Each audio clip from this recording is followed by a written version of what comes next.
अध्याय। तो नमस्कारम ओम। तो देखते हैं राधा वास्तुक में क्या अर्थ है। राधा राधा अर्थ है आराध्य।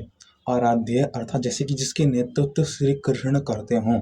इसको हम बताएंगे भी क्यों, बताएंगे आपको किस उसमें श्रीमद् भागवत में भी लिख रखा है तथ्य के आधार पर, जिसका नेतृत्व श्री कृष्ण करते हो और जिनको देख करके अन्य जो उसमें व्यक्ति थे वह भी उस कार्य में उनको आकर्षित होते थे, वह भी उसकी भाव में रम जाते थे।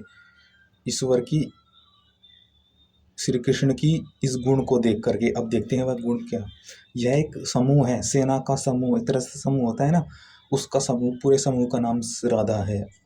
तो देखते हैं, जब कंस का अत्याचार कंस अत्याचार करता था गाय पर, कि जिससे कि ब्राह्मण लोग जिससे यज्ञ करते हैं तो गाय को मारो, तो गाय को मार रहे थे।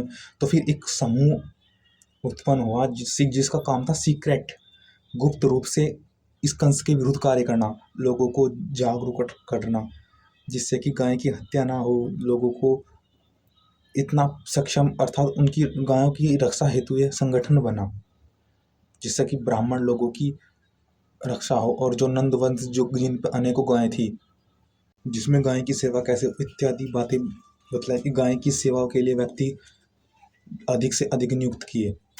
जो गाय की सेवा के लिए व्यक्ति नियुक्त हुए ना, वह सब एक ही वेश को धारण करते थे। उनका नेतृत्व श्री कृष्ण करते थे। श्री कृष्ण ने उनको, अर्थात अपने जैसे जैसे कि होता है ना, अनेकों रूप श्री कृष्ण, जैसे कि कोई व्यक्ति है, जब किसी का कुछ उद्देश्य है, सीक्रेट मूवमेंट, ये मैं उस उद्देश्य से, जो सीक्रेट हमारा उद्देश्य, इससे मैं भ्रमित ना हूँ। जैसे कि आतंकवादी भी ईश्वर के अल्लाह का नाम बीच में उनको चाहिए ना, वो एक तरह से मोटिवेशन टाइप सा।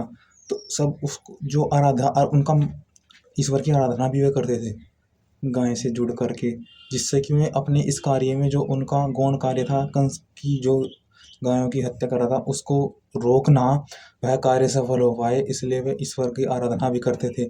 उस आराधना का नेतृत्व श्री कृष्ण बाद में किया। सबसे पहले एक नाम था, उसका मामा था श्री कृष्ण का, जो पहला प्रेसिडेंट बना, रायण। तो उसके नेतृत्व जब श्री कृष्ण करते थे तो अनेकों भेष से नाच गाना, अर्थात अनेकों भेष धारण करते थे। उसको देख करके अन्य जो गायों के सेवक थे वह भी उनके समूह में चलते। तो इसलिए ये गलत प्रथा चल गई कि अनेकों उनके रूप थे, जो उस समूह सेवक सेना में रह करके अपना कार्य कर रही थी। अनेकों उनकी वाइफ नहीं थी, वह एक समूह था, सेना, जिनका कार्य था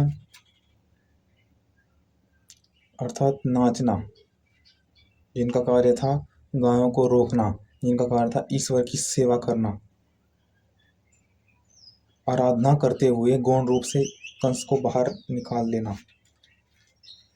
जो कंस उनकी हत्या करता था गायों की, उसको हटाना, उसको उस कार्य को रोकना, इसलिए यह राधा नाम की सेना का स्थापना हुआ। इस सेना का स्थापना हुआ, इसमें बहुत काम हुए श्री कृष्ण, क्योंकि श्री कृष्ण ऐसे ही थे, उनका व्यक्तित्व ऐसा ही था। क्योंकि वे विवाह के पश्चात 12 वर्ष तक बद्रीनाथ, उस धाम हिमालय में रहे, जिसमें बेर खा करके, जिसका बाद में नाम बद्रीनाथ पड़ा।